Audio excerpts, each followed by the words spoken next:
All right, I want to know, are you guys ready for the broadcast? We are about to make it happen. That's right.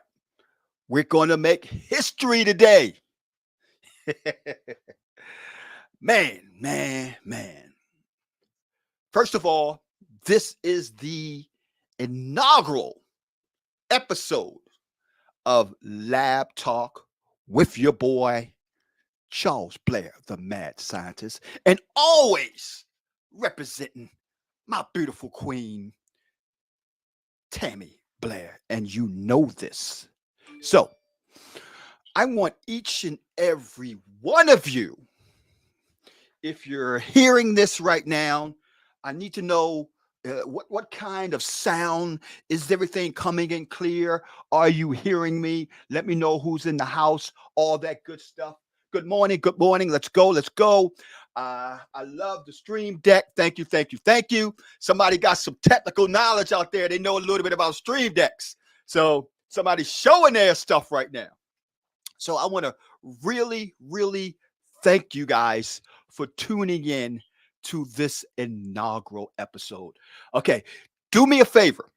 If you're tuning in on Facebook, if you have not logged into StreamYard and given your name and stuff, make sure when you leave a comment, you post your name on that comment. Otherwise, I'm not sure who's watching. I can't see the actual names when you're leaving a comment. So if you leave a comment, please, for the sake of the mad scientist, give me your name a little bit so I can see exactly who you are and shout out to my peeps. I know we got, if you coming from the DMV, let me put in there DMV, Maryland, DC, Virginia, Houston, Ohio, wherever you're coming from, put it in the actual comment section. I definitely want to know what's going on. My man Ahmed is on the actual broadcast. Thank you, Ahmed. I appreciate it, my brother. Boy, do I have a lot to talk about today. Should I say, and I sincerely hope that you do too. Because this broadcast wouldn't be what it is unless I hear from you.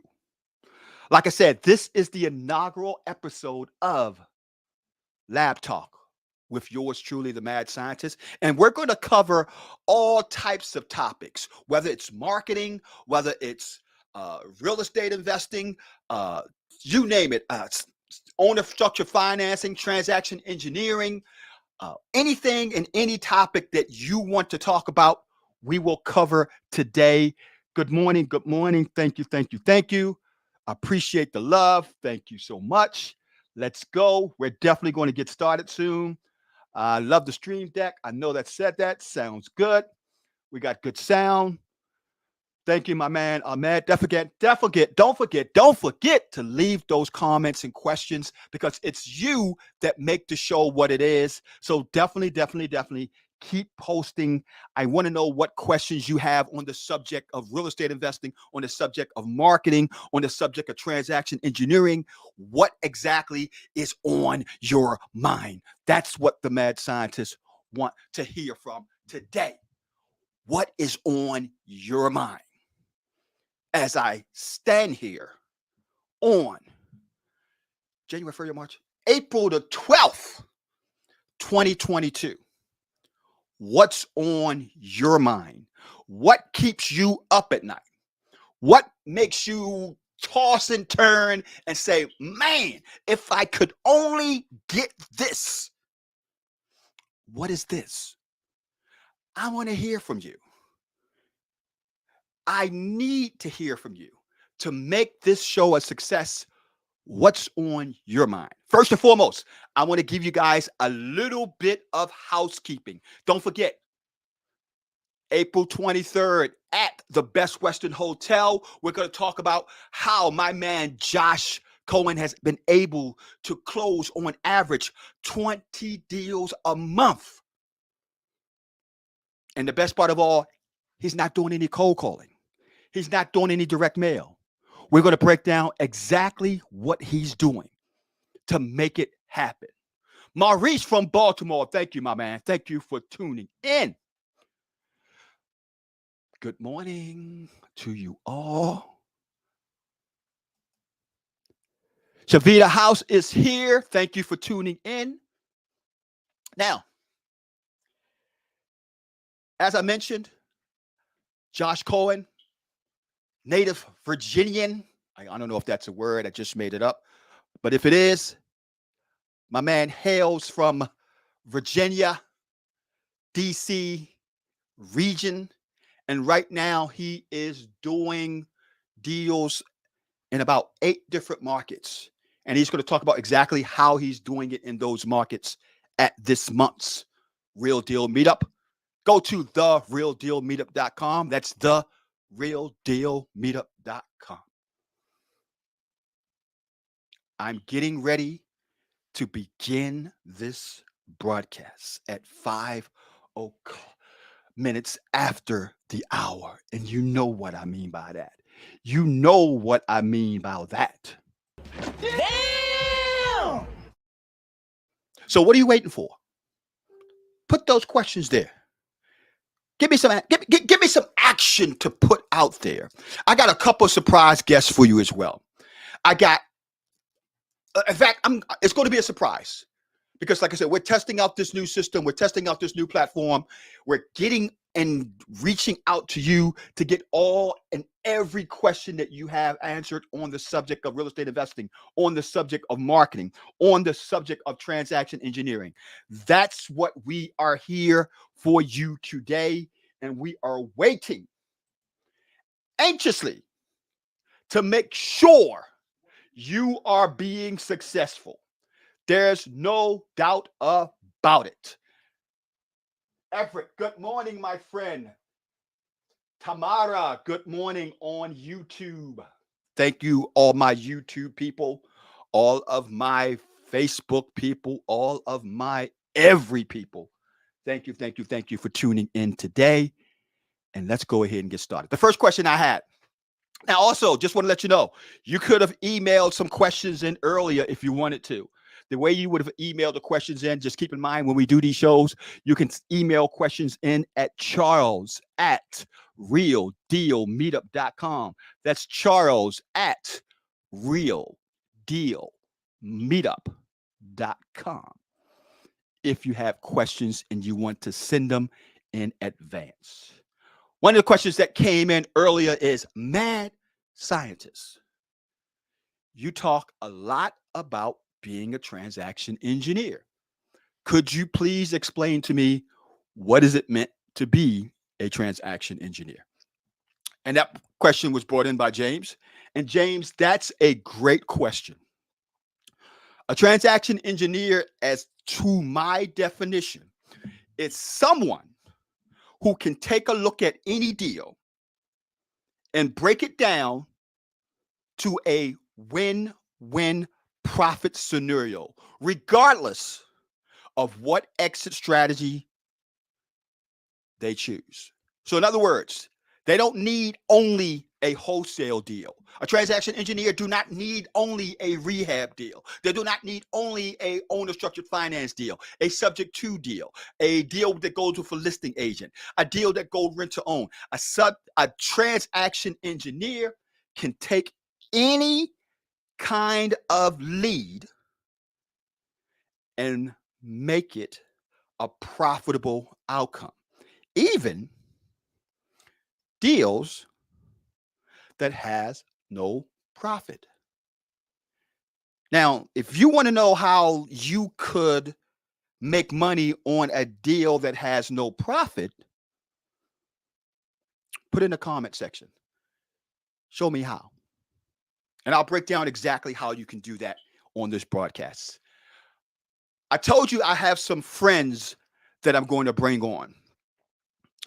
And one of them is a gentleman who you guys know very well. And I'm going to call him up on the phone. So I don't know what I'm going to get out of his mouth.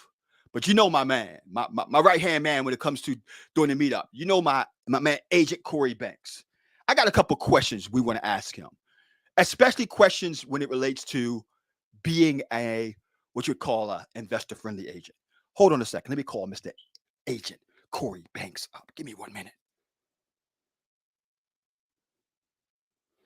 I'm looking through my phone right now for his actual number.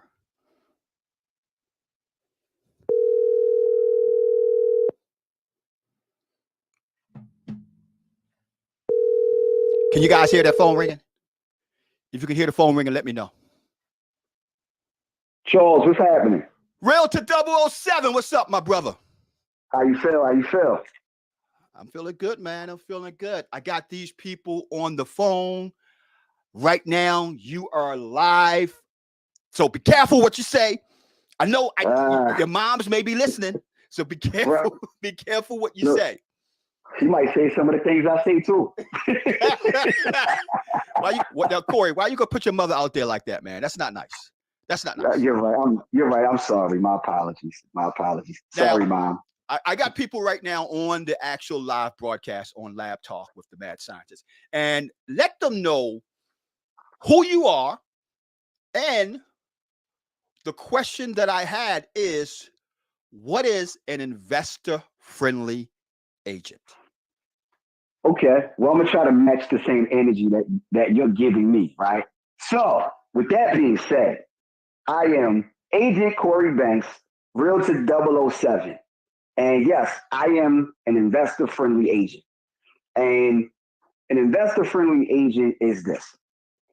An agent who's able to find you off-market deals, really on and off-market deals, but able to recognize what the deals are as far as the numbers, as far as understanding the strategy, the exit strategy that you're going to use, helping you to navigate the deals and be a real resource when it comes to your investing strategies and your investing business. You know what I got to say about that, Cory? What? Damn! You the man. You the man. Well, thank you.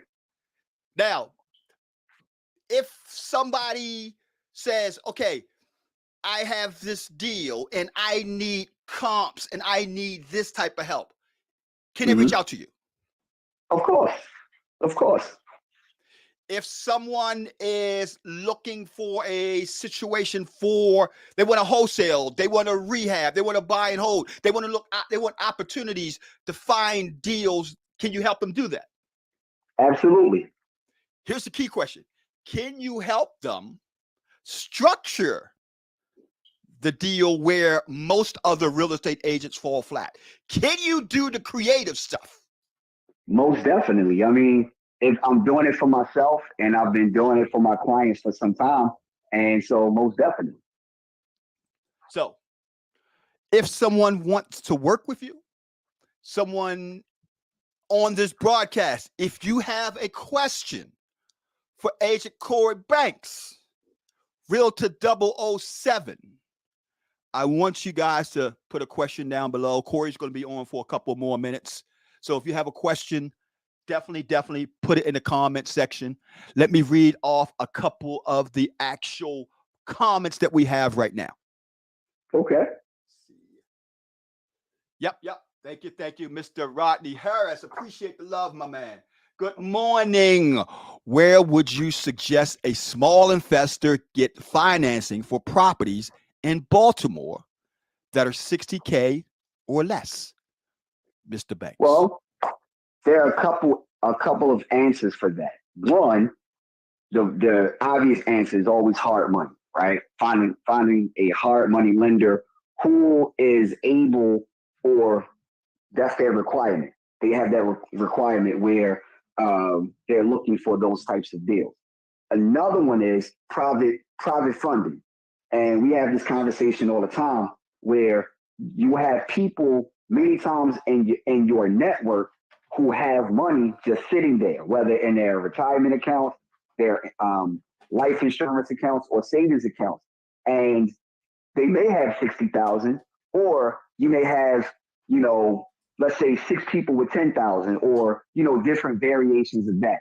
So there's at least 2 ways that you can possibly find your $60,000 in order to obtain that property.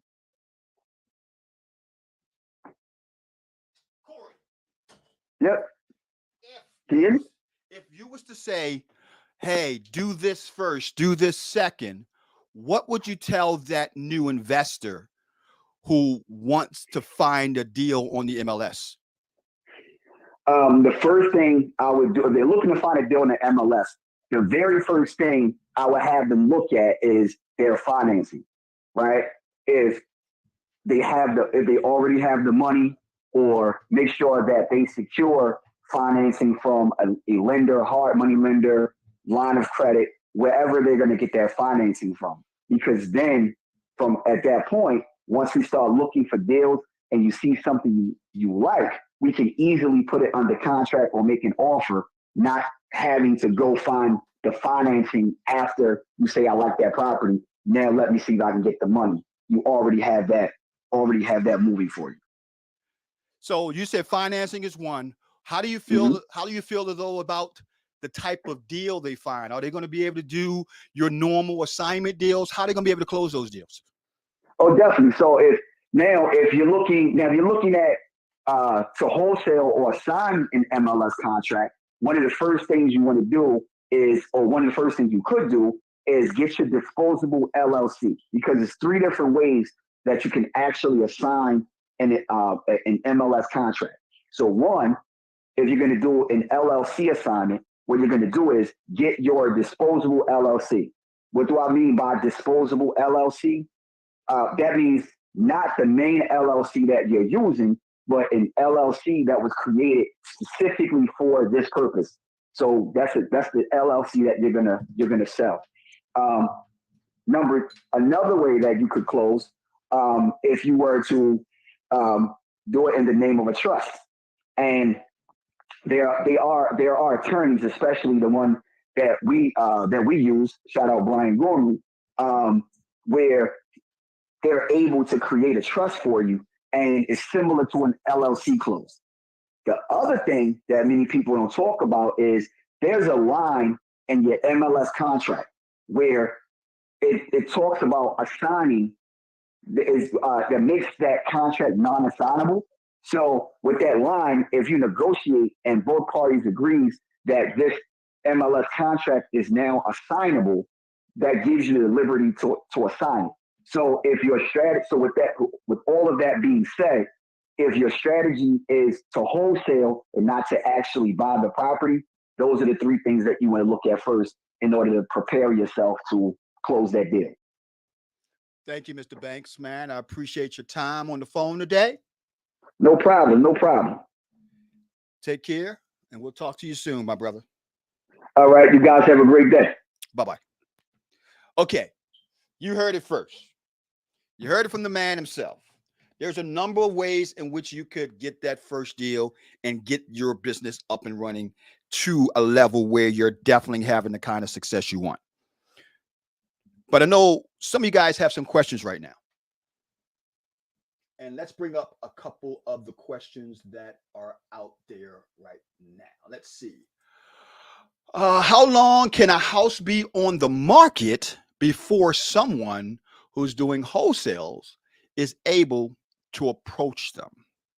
How long can a house be on the market? Brandon, I need you to be a little bit more specific. I'm going to try to answer your question, but I'm not quite sure what you mean. How long can it be on the market before you approach them? So if you're referring to if a property is listed, how long should someone wait before they approach the homeowner?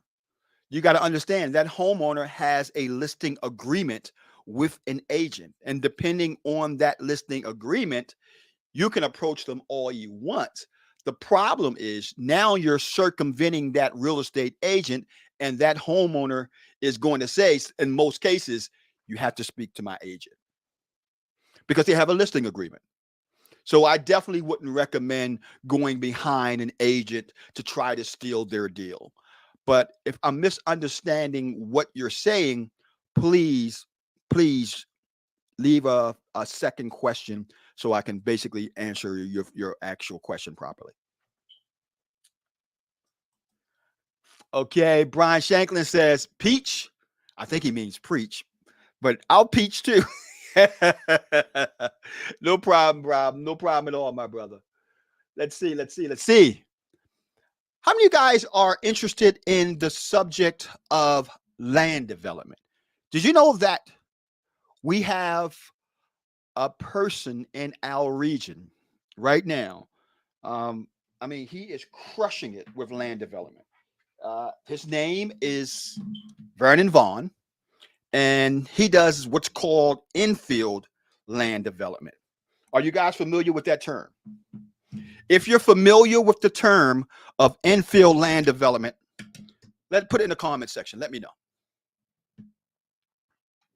I want to know, as a matter of fact, the first person who could tell me what is infield land development, I will give them a bonus. As a matter of fact, I will give everyone today who leaves a comment, I'm going to give you my mega Excel software pack. It includes Excel sheets that automate you doing lease options, Excel sheets that basically break down the actual wholesale, how much you should pay, automated calculator that breaks down rent to own, automated calculator that breaks down what your comp should be, automated calculators that will break down the rehab and so on. So if you leave a comment today and it make it to the air, I'm going to give each and every one of you my automated calculators pack for free. That's what I'm going to give each and every one of you. Okay, let's see. Did anyone have it correct? Yes. Okay, Brandon, no. Got it. Rodney, thank you. Yes.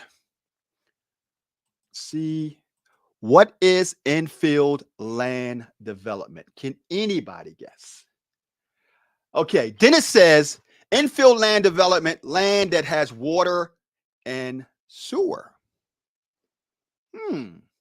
Land that has water and sewer is considered infield land development. Well, let's go straight to the horse's mouth. Let's talk to my man, Vernon Vaughn, and see what he says. Jumping on the phone again. Let's see. Vernon Vaughn.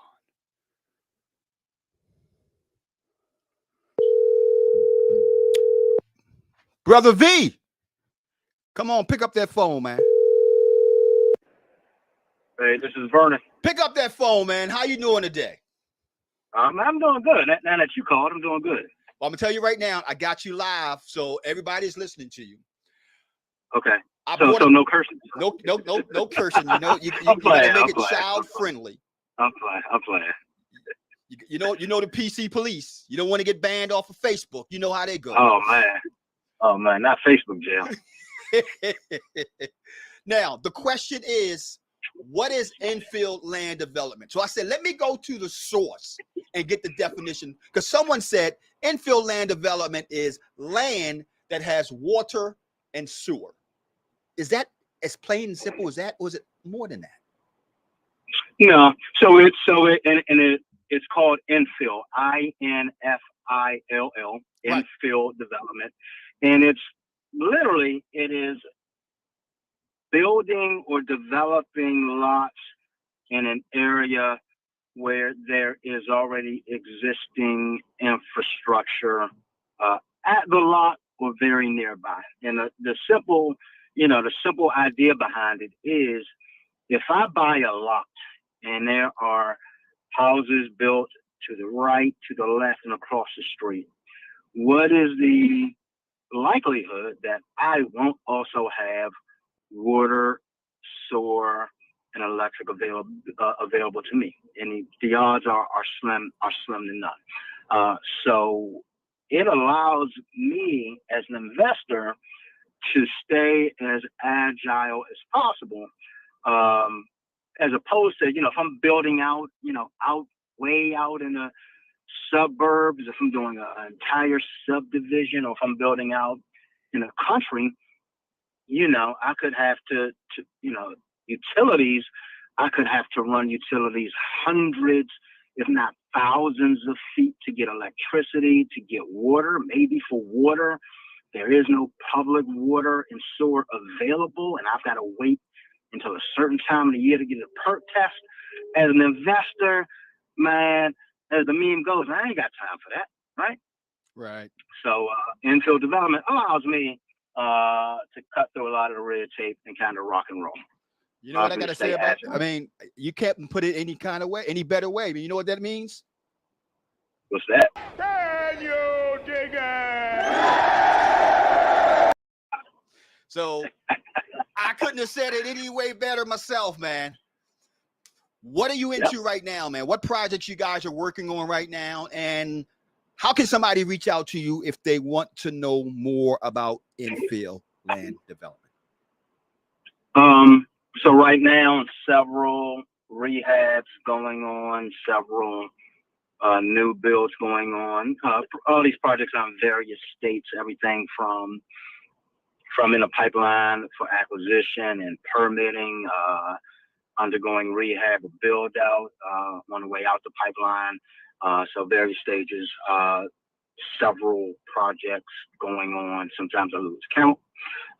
But to find me, you can find me on good old Facebook or social media, Vernon Vaughn 1 for either one is where you can find me. Thank you, my brother. I appreciate you taking the time for the inaugural episode of Lab Talk. I really appreciate the love, man. Thank you.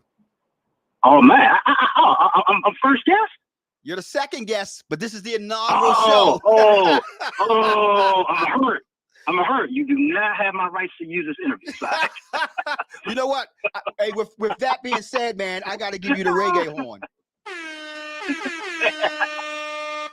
So, man, I appreciate it, man. Thank you. Thank you, man. Bye. Okay, guys, you heard it. Why I keep on saying guys? Okay, guys and gals, you heard it first. That is my man, Vernon Vaughn. Now, I want you to understand that this region has so much talent. We have so much knowledge when it comes to this business. And one of the things I wanted to really bring out in this episode of Lab Talk, episode number 1, is all the different knowledge and talent that you guys have privy to. You guys got access to all of this knowledge in the DMV. Next question is, Charles, what are you using right now to do cold calling? Well, that's a great question. Very good question. Currently, we are using ZenCall. Although I am thinking about moving a little bit further to call tools. And there's a couple of reasons why. But the main reason is the live transfer feature, I think, is better with call tools. Now, what do I mean by the live transfer feature? Well, one of the things I want you to understand about this business, and that is this. If you're on the phone with a seller, you have to get that person to your acquisition closer as quickly as possible. So if your VA is on the phone with that seller and you are at the point where the person says, yes, I want to sell, this is the typical flow that happens. Let me show you. Typically what happens is this. You got the VA, and then the VA will transfer the call to nobody. The VA would literally get off the phone, and that's my, and then call you to tell you they have a lead.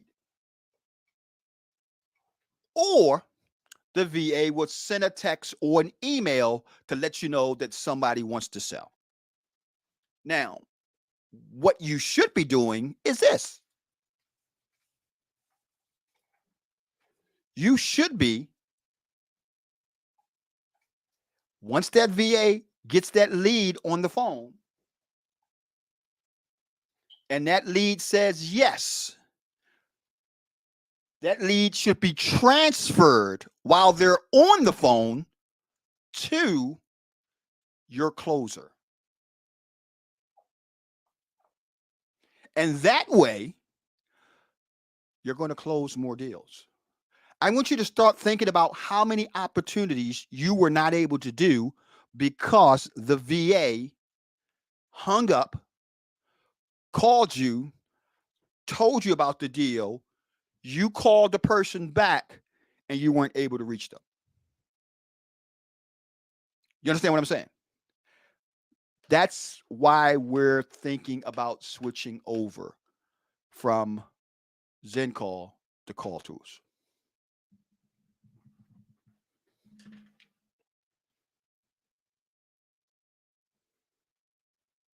Any questions?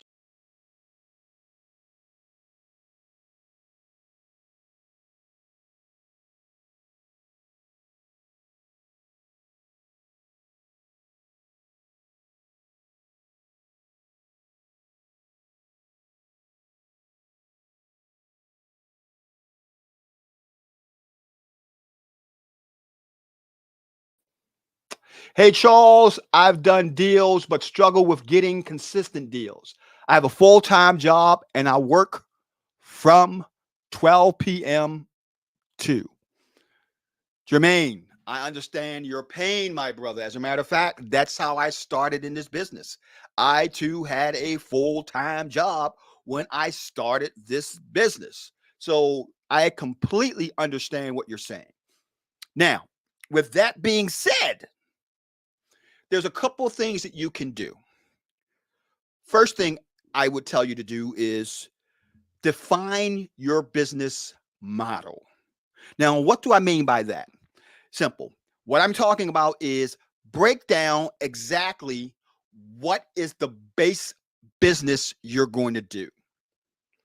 On top of transaction engineering, what's the base business? Is it going to be wholesaling, rehabbing, buying and holding, owner structure financing, transaction engineering? Define what your base business is. Once you got that definition, now it's a matter of breaking down the hours that you're going to run your base business outside of your full-time job. Now, here's what I mean by that, Jeremy. I'm a firm believer that if you don't have time, you have to throw money at it. And what do I mean by it?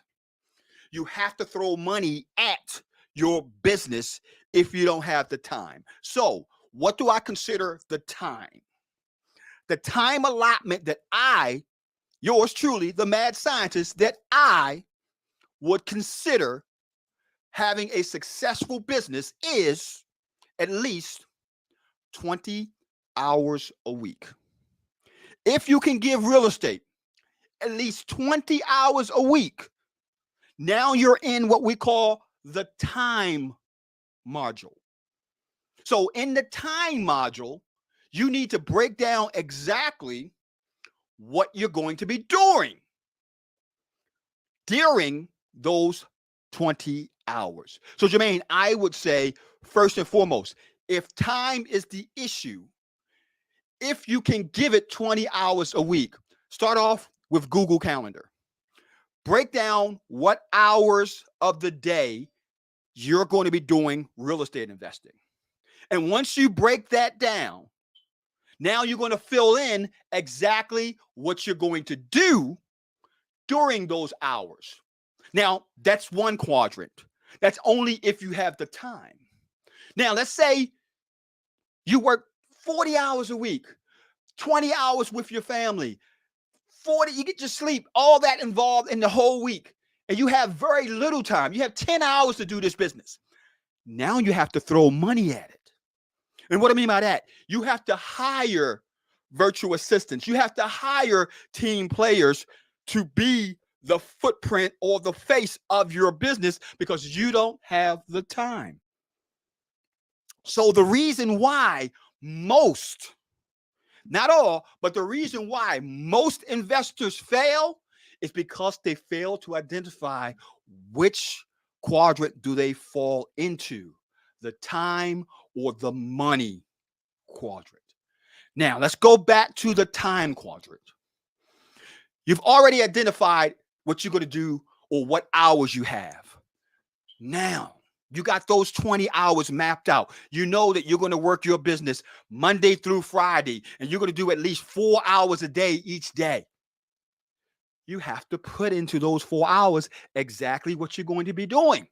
Now, here's what I mean by that. For example, 9 o'clock, I'm going to be doing skip tracing once a month. I'm going to skip trace 10,000 leads from PropStream. Meaning I'm going to pull 10,000 leads. I said skip tracing, but I meant I'm going to pull 10,000 leads from PropStream Monday once a month. That's going to take me 30 minutes or less. At 9:30, I'm going to skip trace those 10,000 leads. That's going to take me another 30 minutes. At 10 o'clock, I'm going to call those leads. You see what I just did? I broke down the actionable items that you need to break down to do your business. Well, on Tuesday, I'm going to do driving for dollars from 9 o'clock till 12. On Wednesday, I'm going to go to the courthouse and pull this list. On Thursday, I'm going to do this. I'm going to get this actual process. I'm going to hang up bandit signs. On Friday, I'm going to do this. Wash, rinse, and repeat every week.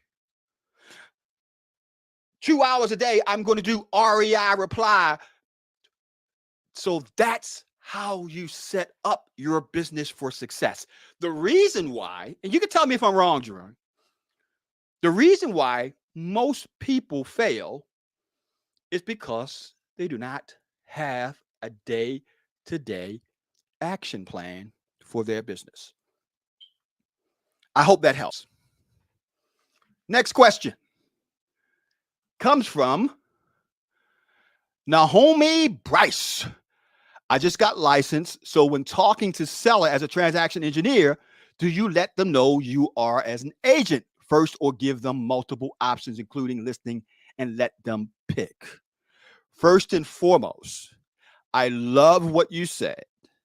So you have to disclose the fact that you are a licensed professional when you're talking to a seller in regards to their property. So yes, there has to be disclosure in that conversation.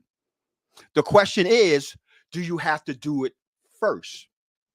No, you don't have to do it first, but you do have to disclose that fact that you are a licensed professional.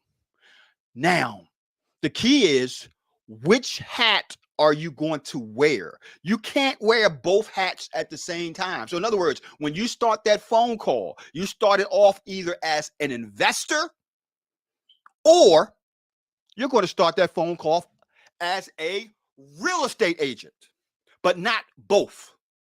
So determine which hat you're going to wear when you get that person on the phone first. Most of the time, for all of my investor agents, 99% of the time, they're going to put on the investor hat first.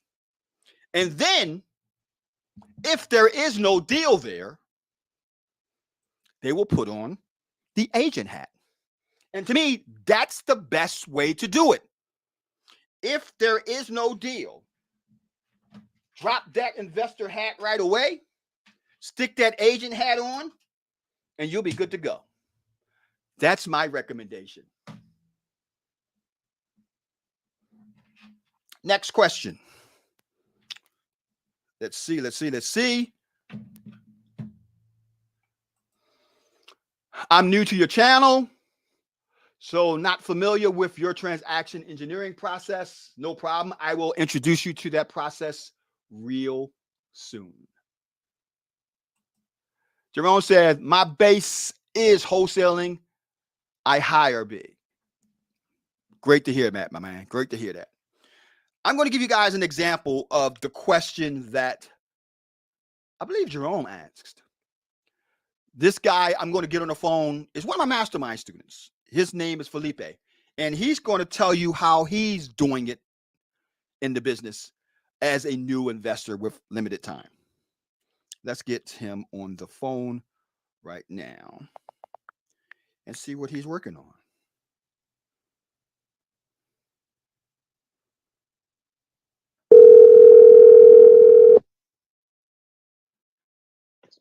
Hey, Charles. Hey, Felipe, what's going on, buddy? Hey, how are you? I hope I'm not disturbing you, man. I hope I didn't catch you being busy. No, not at all. Now, you're live, so be careful what you're saying. That's great. Okay, I'm ready. Yeah, because you are live on the broadcast, my brother. So the question that I have, that's one of the actual listeners had was, man, how do you do all that you do with limited time? How are you able to decide what you're going to do and when you're going to do it as a new investor? Because I know you was doing deals in Florida with Airbnb and that kind of stuff. But when you got to Baltimore, this was a new market for you. So how did you break into that market and get successfully running in that market? So basically, once I started to do this as a full-time thing, I need to really have a schedule, have a daily schedule. So, for example, in the mornings, I know I go to my Podio system. I know what are my follow-ups, what are my tasks of the day, my daily tasks. And I also have Bruna, my wife, helping us a lot in systems. And we have a son as well, which was a game changer for our business. So every single task that we need to perform that day, we have, we check everything first thing in the morning, so we know what we have to do that day. Got it. So I was just telling people about having a fine-tuned machine so that you know exactly what you're doing that day. Yeah. Go on. So what else are you doing right now? Because I know you guys are doing, what kind of deals are you guys doing? Yeah, right now we're mainly focusing in wholesaling and flips. But we did, since we started, the mastermind, we did, we acquired a duplex as an owner finance and really, digging in this transaction engineer that I think I was watching your live, so. And the question that I liked was, I am a licensed agent. I am a licensed agent too, but how you wear your hats? I always approach as an investor. And if there's no deal, I put my realtor hat. And actually, I did one of those deals happen because there was no deal and I was a listing agent. And, that's how I'm doing. And, tuning in my systems. For example, for the dialer, you mentioned call tools. Oh, that's awesome. And you always say we need to master our tools. Doesn't you can have the best tools in the world, but if you don't master them, you will get no results at all.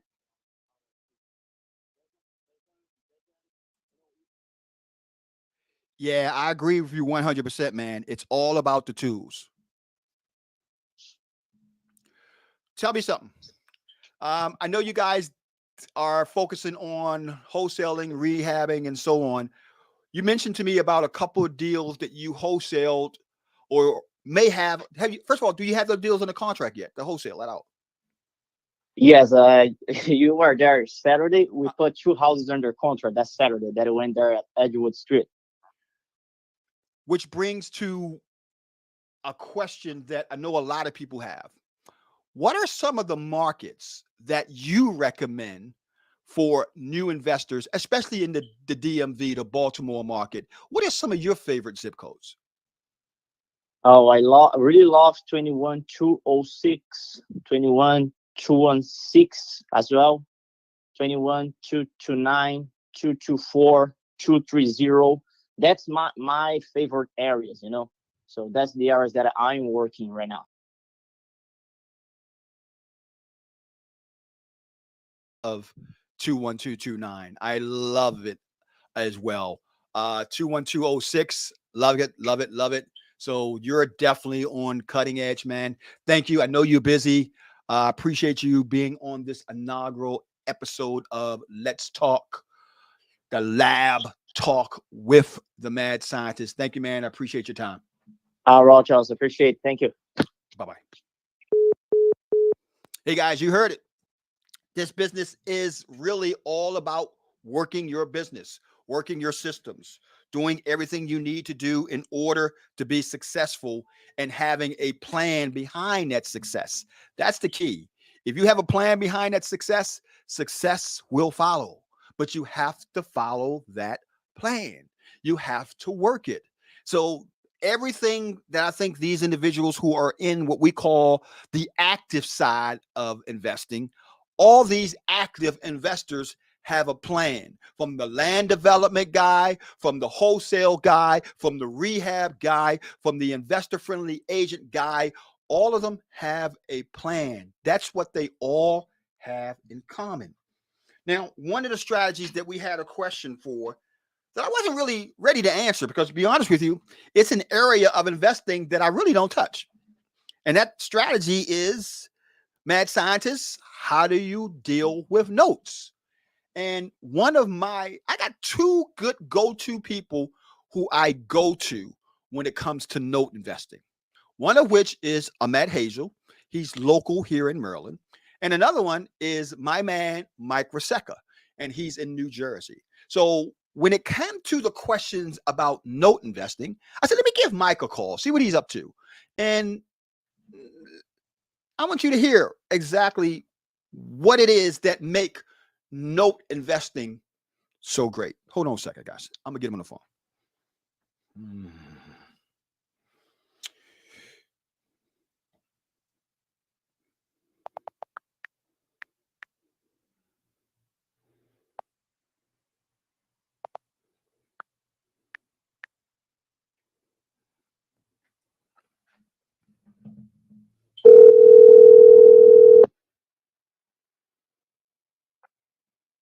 Yo, Charles. Mr. Russica, how you doing today, my brother?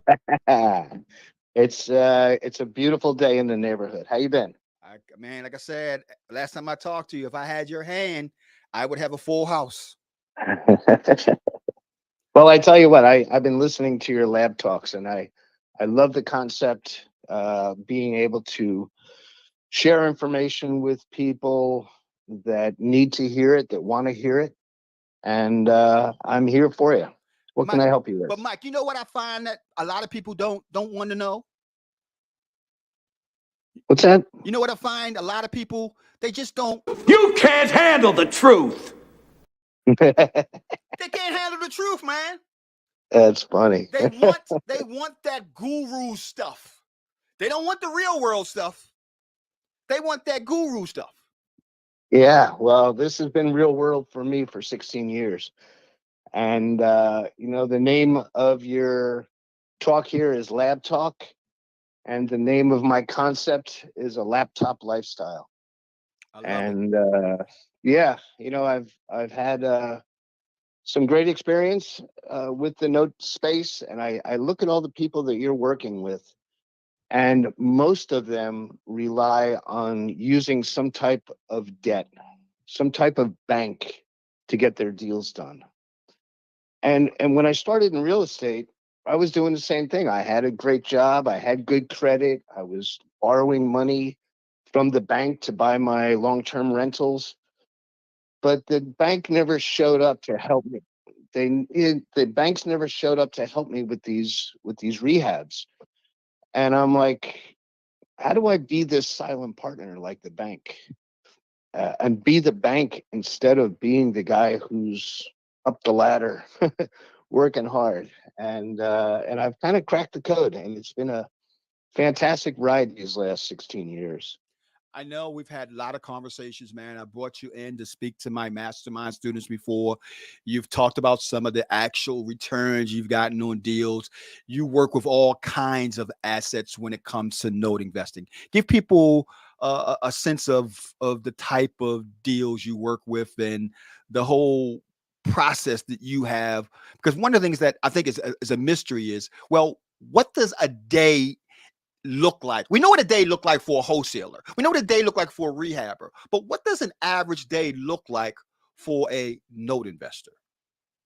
Cool. Yeah. So I'll go all the way back to the beginning. When I first started out, I found a guy on Wall Street who was teaching this business on Wednesday nights. You know, I know that you just had one of your callers on who was working full time and trying to carve out some time to participate in another form of income and another stream of income. And I was working full time, flipping houses and doing all the hard stuff when I found this mentor on Wall Street who was willing to teach us this business as long as we were willing to buy his assets, buy his non-performing notes from him. And I got on these calls on Wednesday nights. After I was done working, exhausted, sit down with a glass of wine and just listen very intently to the material. And then I started networking with those people that were on that call. And that's where the magic happened, where I was talking to people just like people like you that are out there doing stuff that I wanted to do. And that's, like I said, where the magic happened, where a big part of my time was spent networking with people that were getting the results that I wanted. And I still do that to this day. It's a big part of my day, is reaching out to people and talking to them about their note deals, where they're finding their deals at, how they're working through their deals, and can I participate and partner with them, as well as them wanting to partner with me. Networking is really a big part of my day. What does the note business, what's the word I'm looking for? What does the note business team look like? When you're talking about the note business, what does that team look like? Cool. Yeah, so my team is very family oriented.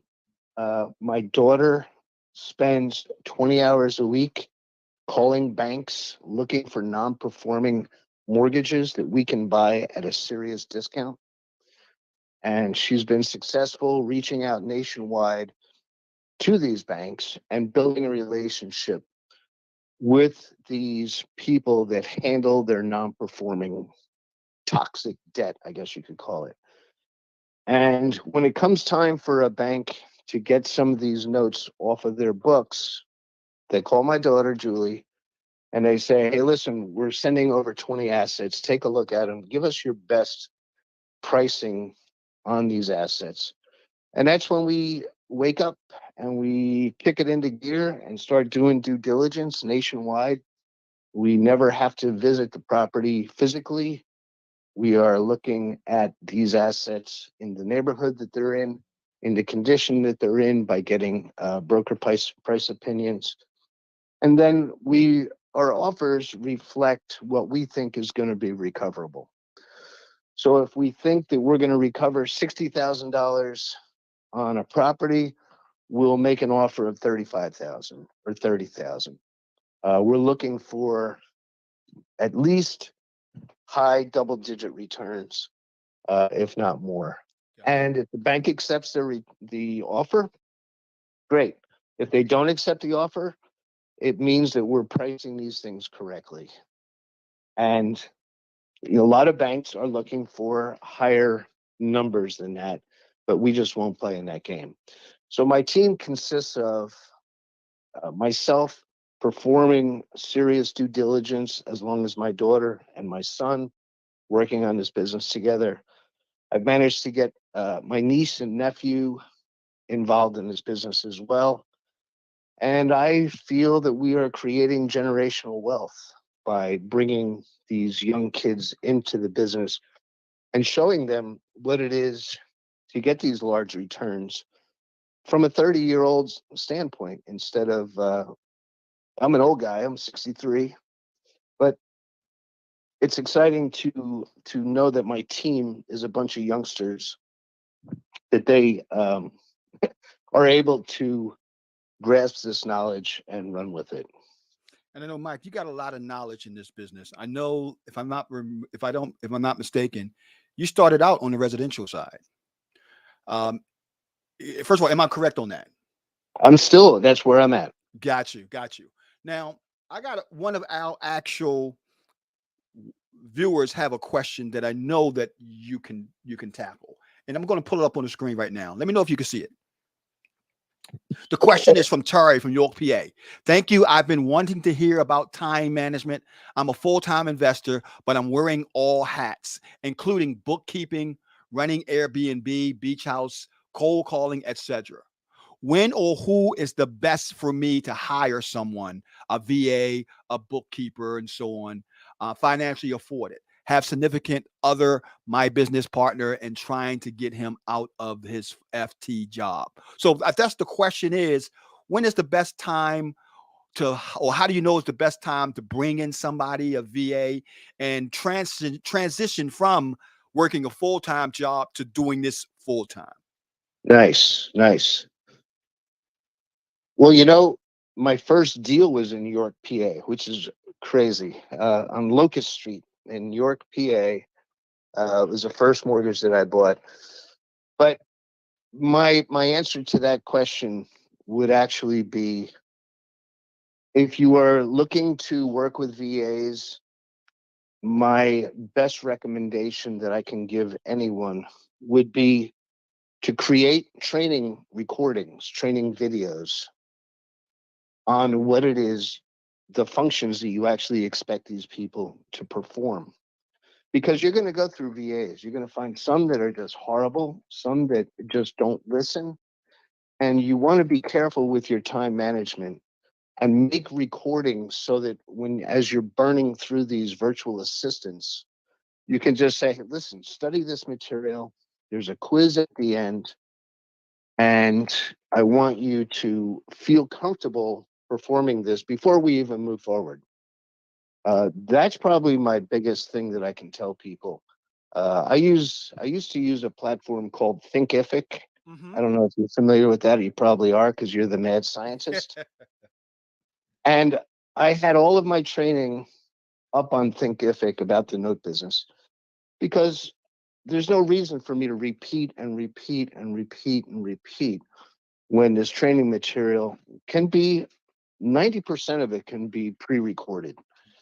And I tell this with anyone who has some intense training material that they need to get across to their employees or their virtual assistants, is to have them go onto Thinkific. You can actually create a free content, a free education program, and you can put in there tests and quizzes, PDFs that the virtual assistant can download. You can give them, like I said, a test to see if they are actually going to perform the tasks that you expect them to do.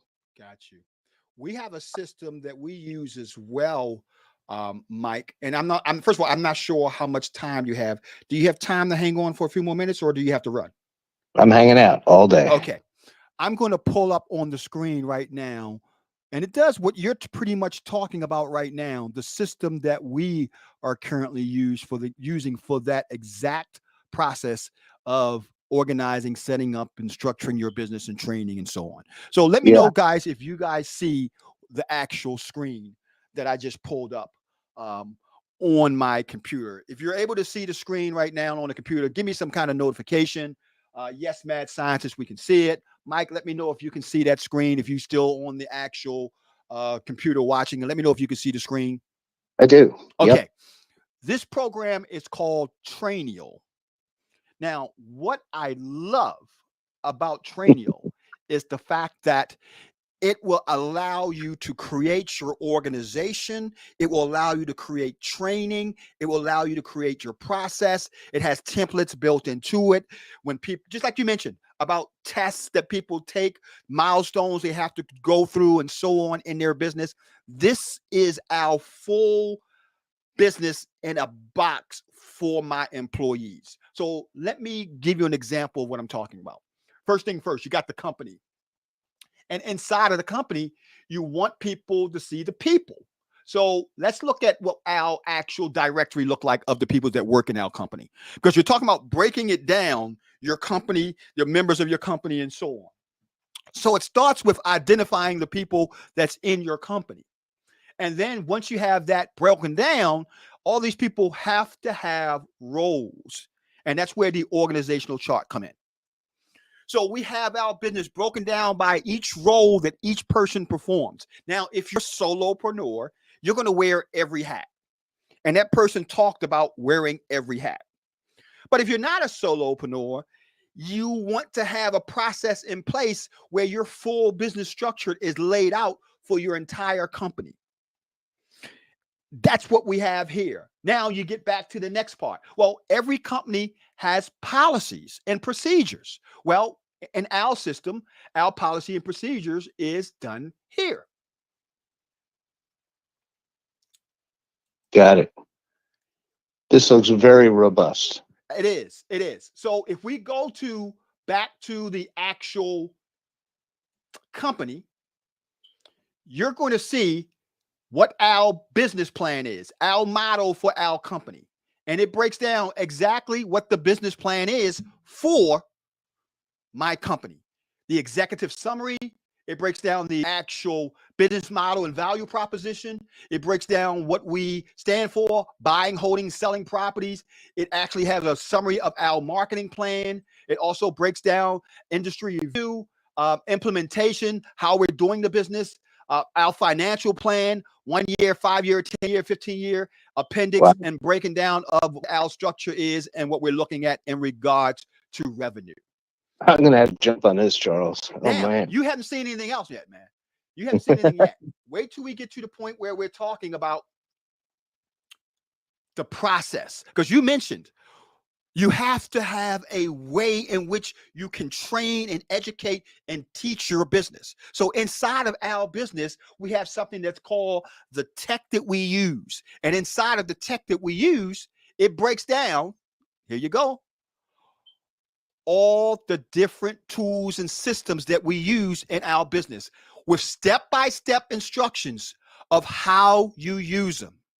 Training videos, the whole 9 yard, how you use Mojo Dollar, how you use IQ Dial, how you use CallRail, how you use Podio, the whole 9 yards, and training videos and so on, step by step. Wow. And when my people finish the steps, there's a quiz. And now I have people that are trained professionally in the business doing exactly what we do so that turnover can be easily achieved to the point where it's all plug and play.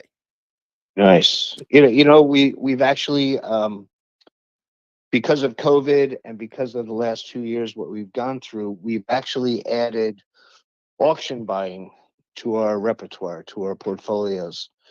And when you get into the auction process, there's a lot of steps.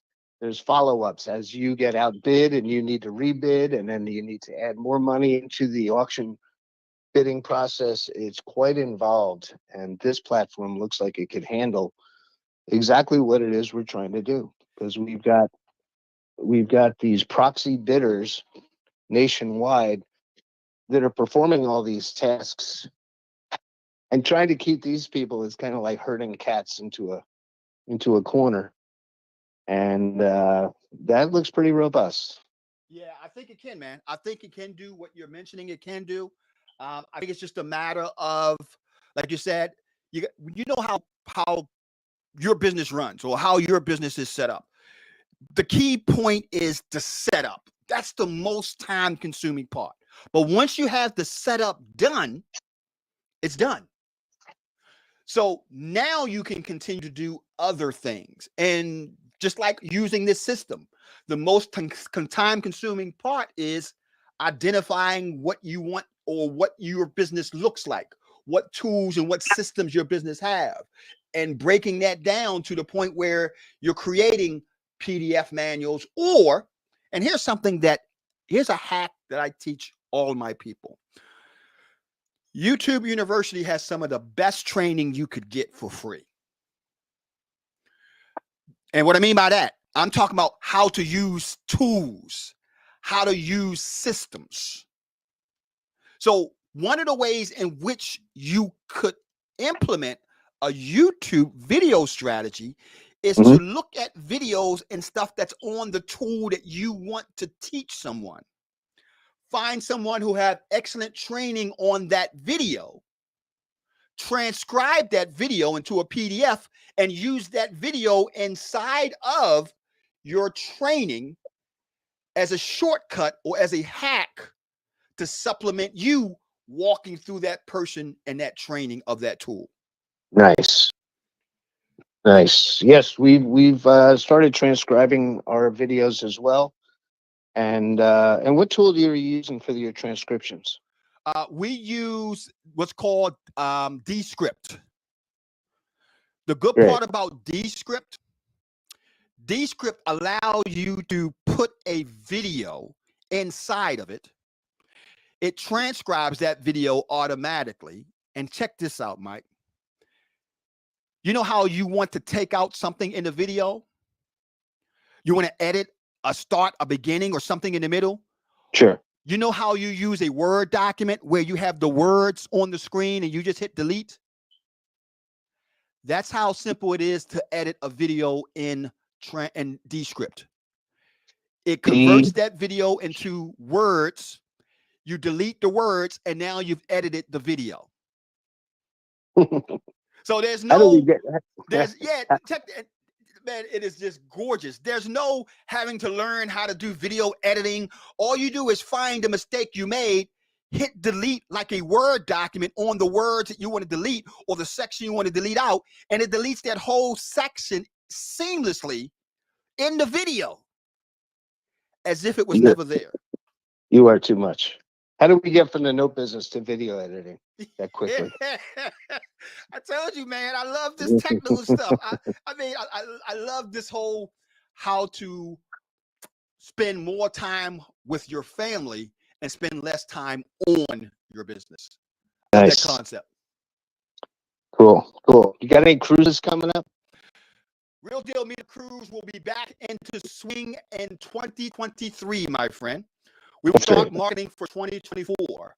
So we're giving it 2023. We're going to start advertising it, and the first cruise post-COVID will be 2024. Cool. That was so much fun. That time that we went. Thank you, my man. I greatly appreciate you, Mike, being on this call with me. Hey, anytime. How often do you plan on doing these? I'll probably be doing lab talk. I'm thinking in terms of maybe twice a month. Okay. You know me, man. I got to work twice a month right now. That's what it looks like right now. Got it. Thank you. I appreciate your time, man. Take care. Yeah. Thank you, Charles. Have a good one. Now, I know a lot of you has been on this call from the beginning, and it's over an hour. If you want to go on, just say Mad Scientist. Let's keep it going. Or Mad Scientist, I got to round out, man. I got to wild out. I got a lot I got to do. But I'm going to take a couple more questions that I know right here are in the actual comment section. Let's get to these questions. Let's see.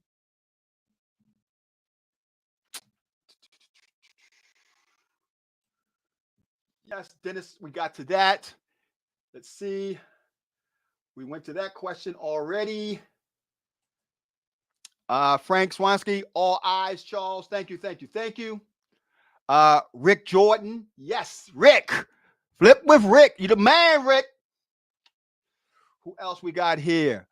Watkins team. Thank you for being on the broadcast, Watkins team. And I'm sorry, Charles, if I missed this. This is great. What system is this? Is this something you created?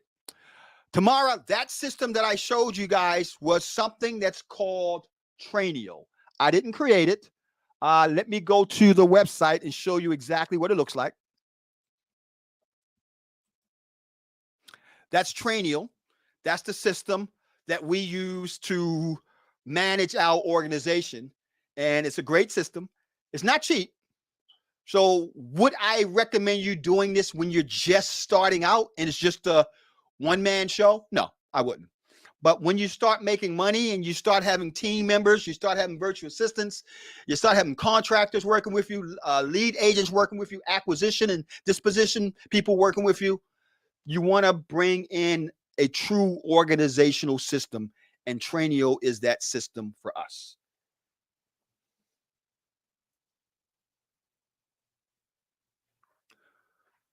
If you want me to keep it going, I need some more questions. Let's see, who can we surprise on the phone that they don't know that we're calling? Let's see, who can we surprise? While I think of somebody to surprise, give me a subject, guys, that you want me to talk about. And I know based on that subject, 9 times out of 10, I got somebody we can surprise on that subject. Let's see what we got here in the comment section. Okay. It says, I definitely need that. I use Loom. I need to do better at the management and more depth video training for my VAs. I'm going to tell you right now, Jermaine, you are spot on, my brother, because the training that you put into the system, you do it once, and then you can basically plug and play all your VAs into the system as you so fit, need it, or as you deem necessary. That's why I love Trainio so much, because it's so much of a plug and play system that it works seamlessly in your program. Let's see what else we got here. I look forward to the 2024 cruise. I'll be there tomorrow. My wife and I look forward to having you there on our annual cruise. Thank you. Facebook user says, good stuff. Mad scientist, let's keep it going. Okay, Trainio, I'm familiar with it. Thank you so much. We are just a 2-person show, but I want to use this when we scale. Thank you for showing all the best. Let's see. Can you do a 2 workshop for systems and processes? Do me a favor, JR. When you say, can you do a 2 workshop for systems and processes? Give me a little bit more detail. What do you mean, can I do a 2 workshop for systems and processes? Just help me understand it. Do you market different to pre-foreclosure? The verbiage you say. That's a good question, Tamara. The verbiage that we say when we're marketing to pre-foreclosure depends on if we're making ourselves known or not known. Meaning we're making that situation that that person is in, is they're known or not known? Because in Maryland, you can't go after somebody that's in pre-foreclosure if they're over 60 days late on their mortgage. We have something that's called, in fact, let me go to the whiteboard.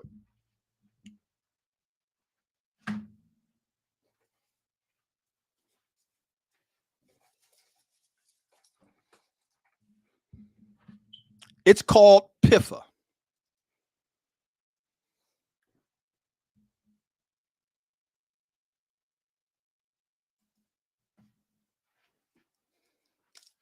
PHIFA.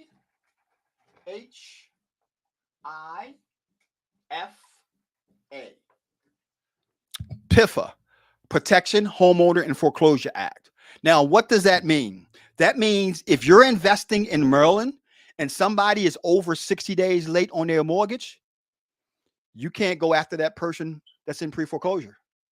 You have to give up on that lead, and you have to tell that person, hey, I can't work with you right now. However, if you get in contact with an agent or someone like in an agent capacity, a brokerage or something, you can have that person reach out to me and I can buy your house then.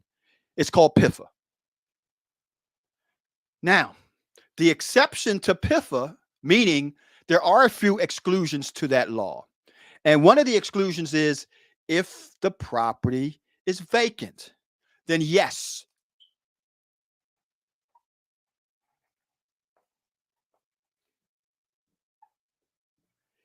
Yes, you can buy a house in pre-foreclosure. Another exception is if there is a situation where the actual property is an investment property. Yes, you can go after that property if it's an investment property.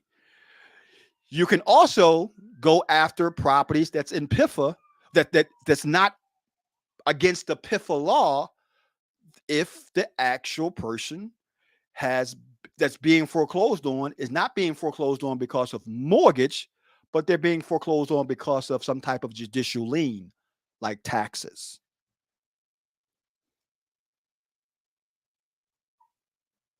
So if they're being foreclosed on for unpaid taxes, let's say somebody purchased the lien certificate and now they have the right to foreclose on that property. Those properties are not protected by PIFA. So in Maryland, as you can see, we have a unique situation when it comes to pre-foreclosure. Now, back to your question, Tamara. Generally speaking, we contact these people with a general approach. Hey, Mr. Jackson, I noticed you have a property on 109 Main Street. I want to know if you're interested in selling it. We're looking to buy at least 3 properties in the neighborhood this month, and we love to talk to you about buying your property. That's the general approach. Now, the in-your-face, I know what's going on approach is, Mr. Jackson, we just came across your property at the courthouse, noticing that you may be in a situation when it comes to being in foreclosure. I think we can help you with that situation. Do you have a few minutes that we can talk and see how we could help you through that problem? That's the in-your-face script or in-your-face approach, divulging that we know what's going on. I prefer the not telling them that we know they're in foreclosure as opposed to the in-your-face approach. I hope that answered your question. Let's see. Terry, again, thank you. And please leave it, let it going. I hate to ask again, but how do I know when it's time to hire someone? Here's the key. Great question. How do you know when it's time to hire someone? One, you got to have the right situation in place, meaning you have to already have revenue to bring in someone. If you have that revenue in place, because you can't hire what you don't have. If you have that revenue in place and a system in place to train and manage that person, a proven system, meaning you've been doing deals and now you're going to replace yourself out of some of those key points so that you can scale. That's when it's time to bring in help. If you are making money and you are successfully making money, now it's time to think about scaling. What could I do to replace this grunt work that I don't need to do? If you're not making money, there's no need to bring in any more help. Unless time is the reason why you're not making money. However, if you are making money, and what I call making money, think in terms of the revenue that is needed to bring in some other help. For example, for cold calling, you're looking at anywhere between $5 to $7 an hour. For general VA work, you're looking at for anything between $2 to $3.50 to $4 an hour. So look at what you have in your business. You've started making money. Now you're ready to scale. You're ready to bring in people. I've started making money. I'm going to bring in somebody to do my cold calling. That just saved me 20, 40 hours a week. Now you can bring in somebody. I'm making money. I'm going to have somebody go do my actual scraping on the different sites, posting stuff for deals on YouTube, Facebook, Twitter, Instagram. Now it's time to hire somebody. So the short answer, Terry, is it's time to hire somebody if you have a plan in place that is working. But here's the most important part. You have the training set up to teach that person what you want them to do. Now, then and only then should you hire somebody.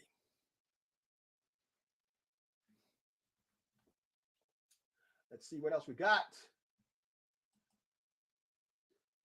Oh, I think you said today. I think that was abbreviated. I think my man was giving me some slick language there.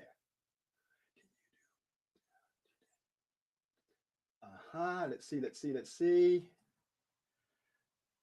What is your best thoughts of crossing lists for marketing? Probate, divorce, or another combo? I love it. And we're talking about list stacking. And this one came from Frank Sorosky. Frank, I love the idea of list stacking. We do it.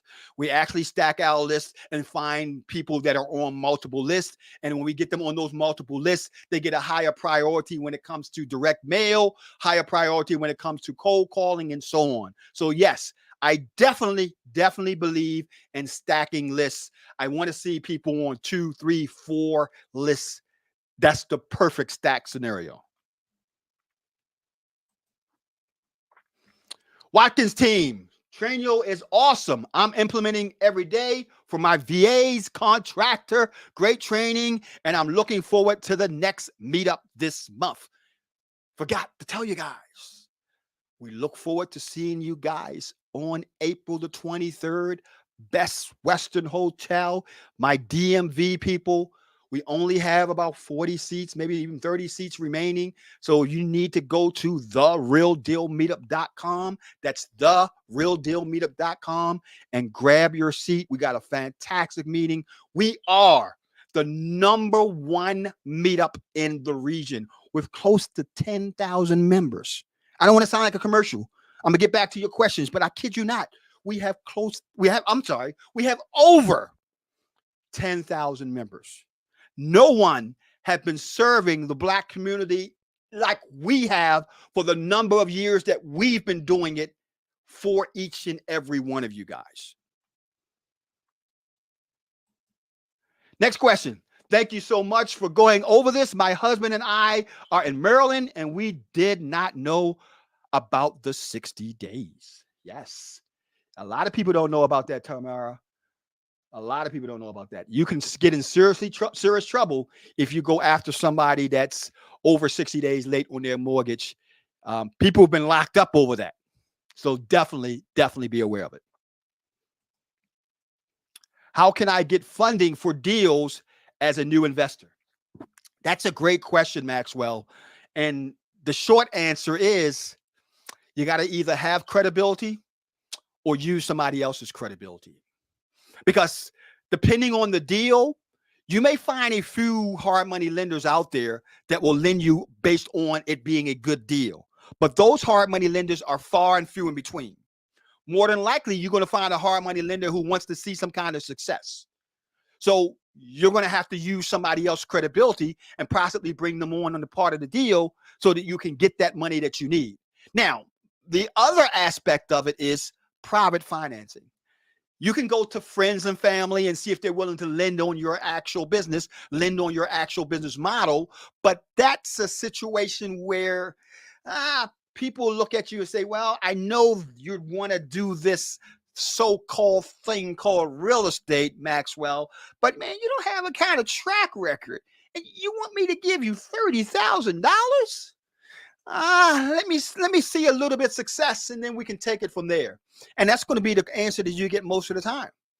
So the short answer is it can be done, but it needs to be done based off of somebody else's credibility, somebody else's success, and finding a hard money lender that doesn't care about your success. They only care about how good the deal is. And that's going to be able to get you over the hook.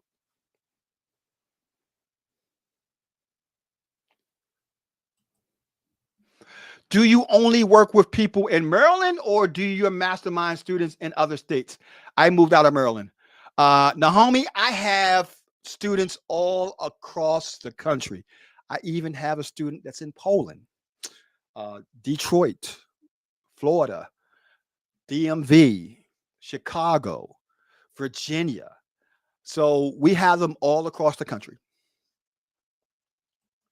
Rick, what are your thoughts about wholesaling in Baltimore City at this time, given the low inventory, supply chain issues, and inflation?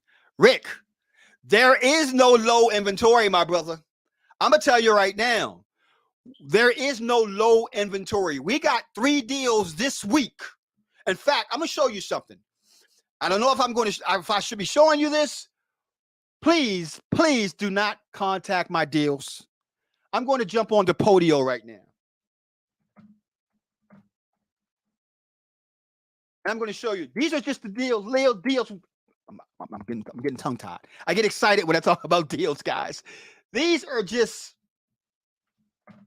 leads and deals that came in last week. I'm going to log into my Podio.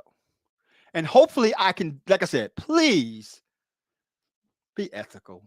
Don't hijack our deals, man. Don't reach out to any of my sellers who's selling the deals to us.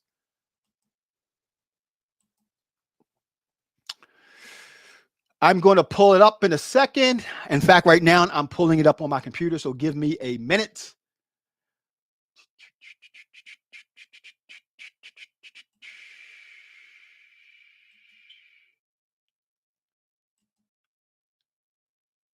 There we go. Seller leads.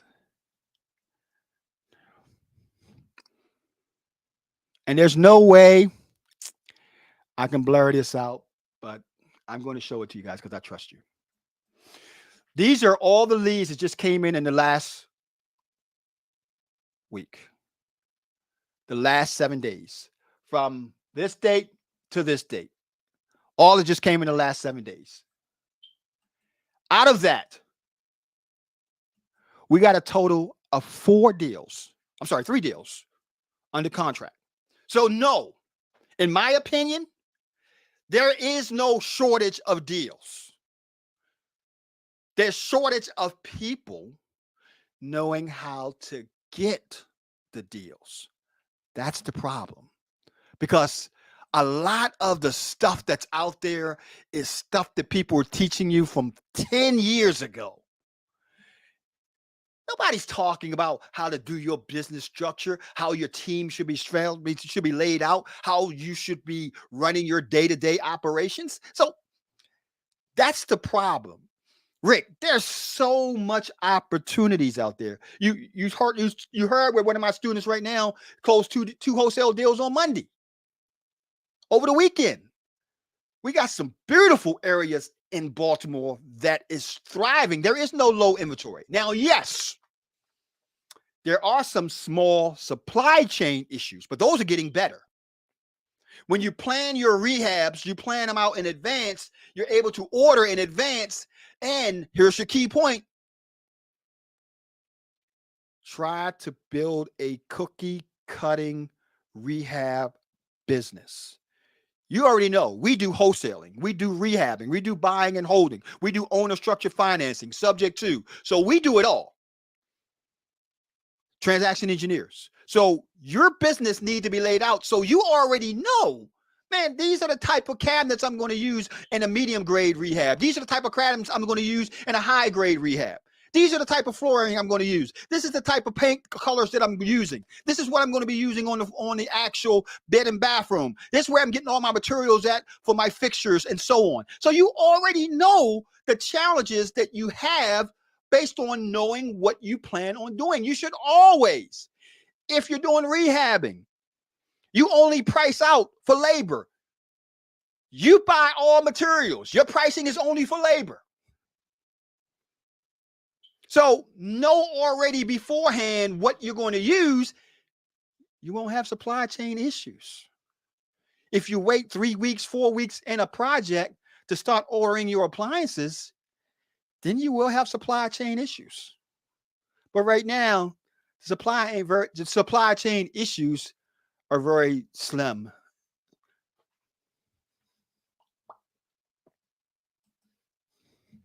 Thank you so much for these tips.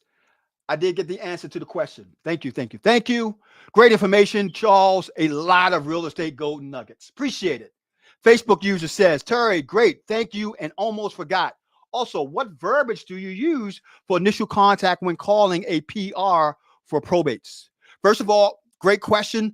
We try to establish that that person is the person who we're calling, which is the personal representative. And as I mentioned, even in a probate situation, we don't necessarily bring up the probate case, depending on the circumstance. What we may bring up is the fact that we're looking to buy properties in that neighborhood. If we're bringing up the actual probate case, then we're going to give our condolences to their situation and want to know, is there anything that we can do to help them with the asset in which they have in charge for to get rid of? Do you have hard money lenders that you can recommend? I have hard money lenders that we have a lot of business relationship with. As a matter of fact, I created an actual DMV spreadsheet. As a matter of fact, would you guys like to see what we call our DMV Power Team spreadsheet? If you want to see that, just put a comment below. You guys got me going right now, and it's over an hour and 30 since I've been talking. Hour and 30 minutes I've been talking now.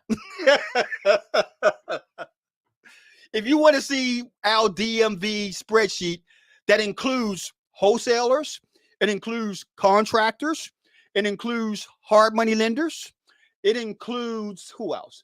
Realtors, title companies. If you want to take a look at that spreadsheet, put in the comment section, Mad Scientist, let me see it. And I'm waiting. I'm not gonna say another word till I see in the comment section, Mad Scientist, let me see it. Okay. Okay. Let's see. Spreadsheet, please. Okay, yes, please. Would love to see it. Yes, sir. Would like to see the sauce, the secret sauce. Terry said he wants to see it. Yes, please. Okay. Let me give you guys a bird's eye view. Let me pull it up on the computer right now.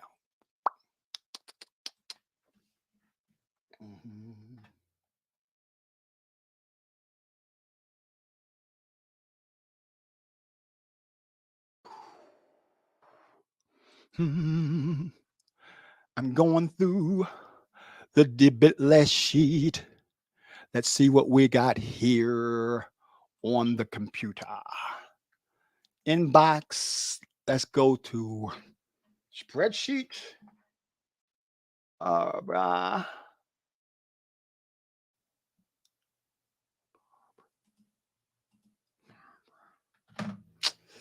There you go. Barbara got, there we go. There's the links. And one last thing, pull it up on the sheet. Where you at? Prop stream. Nope, I don't want that one. I don't want that one. I don't want that one. Apologize that it's taking a little bit long, but this is one of the things that I really need to show you guys. And now it's pulled up on the screen. Okay.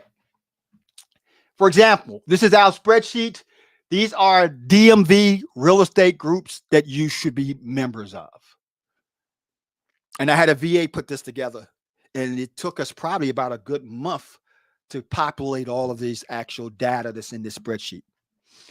All the different real estate groups in our region that you should sign up for if you want to get joint venture partners, you want to get wholesalers to work with, you want to get recommendations for different people to work with, and so on.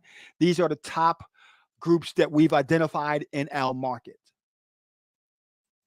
Now, we also do stuff in Western Maryland. So these are what we call power team members that are cash buyers in Western Maryland.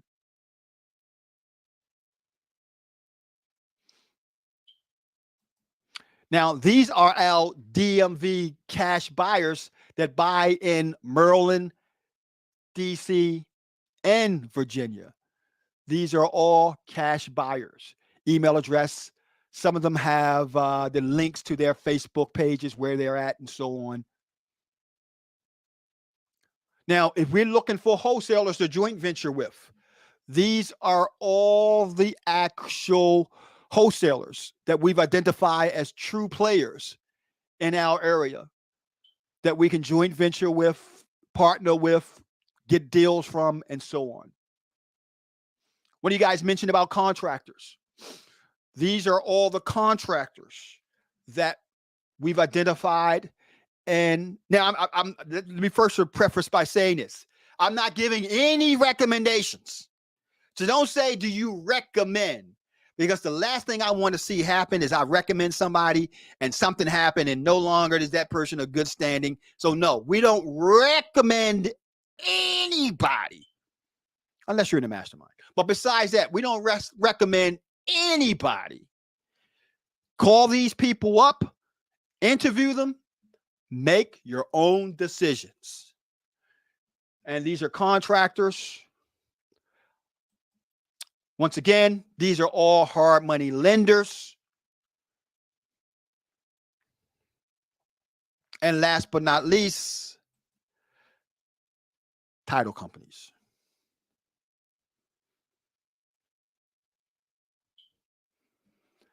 So, my question to you is, if you have an opportunity to get your hands on this, would you? If I made this available to you, would it help you in your business? Let me know in the comment section. I want to know, would that tool, my Mad Scientist DMV Power Team Bundle, help you in your business? Comment section. Let me know.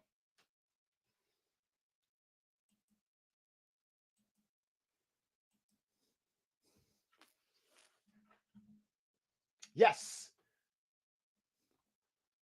The answer is a resounding yes. I know it is. I knew it would help you. There's no doubt in my mind it would help you.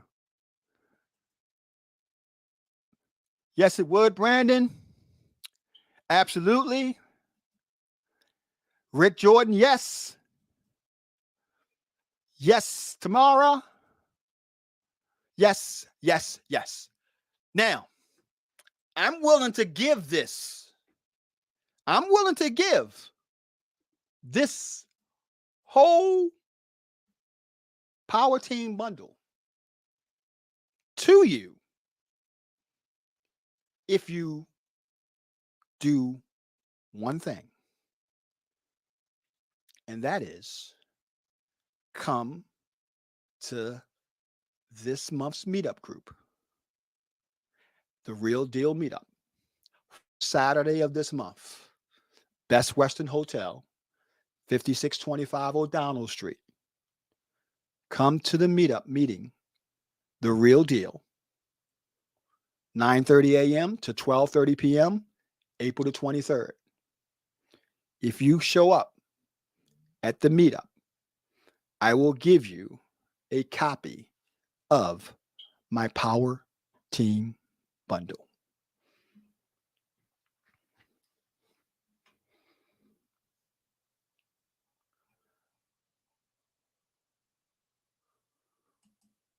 Let's see. Thank you so much. I appreciate it, Tamira. You're welcome. Get funding for deals. I already answered that question already. I already answered that one?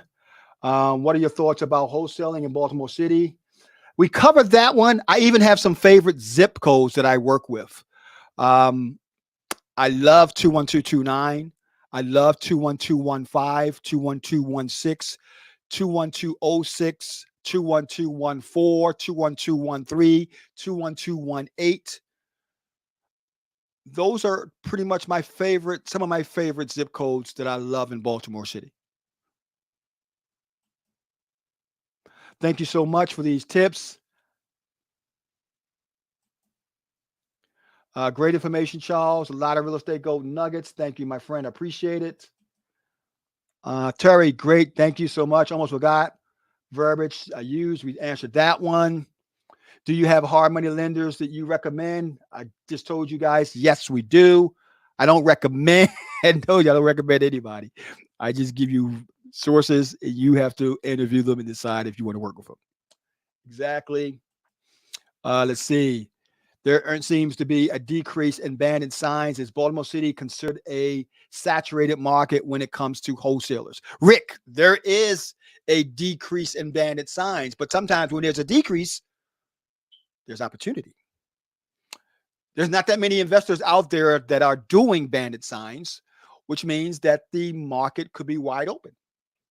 We're not doing bandit signs. We haven't done bandit signs in years, but it's not because I don't believe they work. I just have a number of other strategies that produce better results more efficiently than the bandit signs. Maxwell, what site provides the best motivated seller leads?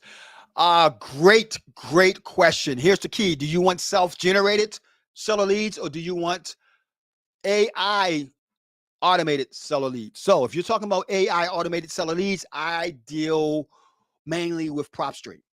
I love PropStream. If you're talking about self-generated, you're talking about any courthouse that allows you to pull foreclosure, allows you to pull bankruptcy, allows you to pull divorce. So any of your government websites, I love code enforcement violation, tax sale properties. So any of those government websites will be at the top of my list.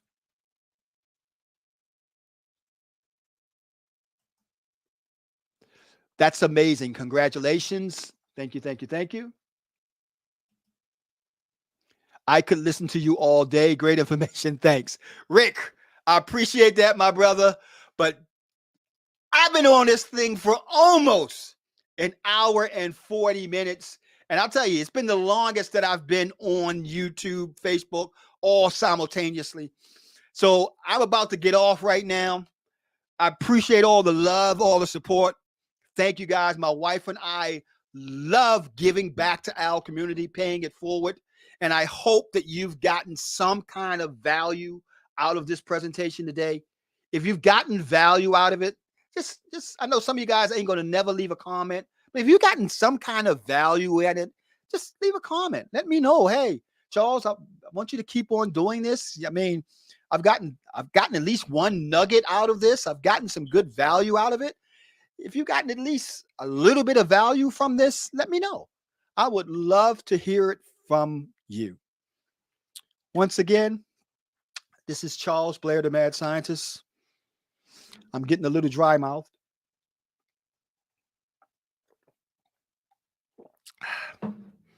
As you can tell, I love this business.